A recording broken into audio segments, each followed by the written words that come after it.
ఇవి తెచ్చుకోవడం ఒక పని అయితే, సర్దుకోవడం చాలా పెద్ద పని అనమాట. ఇంకా అన్నీ తీసైతే బయట పెట్టేసాము. ఎక్కడివి అక్కడ సర్దుకోవాలన్నమాట. మన ఇంట్లో పెద్ద ప్లేస్ లేదు కాబట్టి అన్ని డబ్బాకేసి అయితే స్టోర్ చేసుకోవాలి.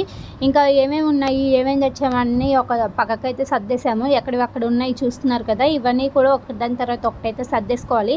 నేనైతే ఇంట్లో పెద్ద ప్లేస్ లేదు కాబట్టి ఇలాగ డబ్బాకైతే వేసేసి స్టోర్ చేసేసుకుంటాను. ఇంకా సమ్మర్ వచ్చేసింది కదా, పిల్లలకి ఏమైనా చేసి పెడదామనేసి ఇలాగ మెజరింగ్ కప్స్ అయితే తీసుకొచ్చాను. అది 60 రూపీస్ పడింది. కుల్ఫీ ఐస్ క్రీమ్ పౌడర్ కూడా తీసుకొచ్చాను. ఎలా ఉంటుందో తెలియదు కానీ ఒకసారి అయితే ట్రై చేసి చూద్దామనేసి తీసుకొచ్చాను అనమాట. ఇక్కడ కేక్ మిక్సింగ్ కూడా తీసుకొచ్చాను. అలాగే చాక్లెట్ సిరప్ కూడా తెచ్చాను. కుర్కురే తీసుకొచ్చాను. చాక్లెట్స్ కూడా తెచ్చాను. పర్క్ తెచ్చానండి. మైనీస్ తీసుకొచ్చాను. అలాగే కచప్ కూడా తీసుకొచ్చాను అనమాట. ఇవన్నీ ఖచ్చితంగా అవసరం అనమాట. హనీ కూడా తీసుకొచ్చాను, ఏమైనా జ్యూసెస్ చేద్దామనేసి. ఇక్కడ కిసాన్ జామ్ కూడా తీసుకొచ్చాను. విపి నూడిల్స్ తీసుకొచ్చాము.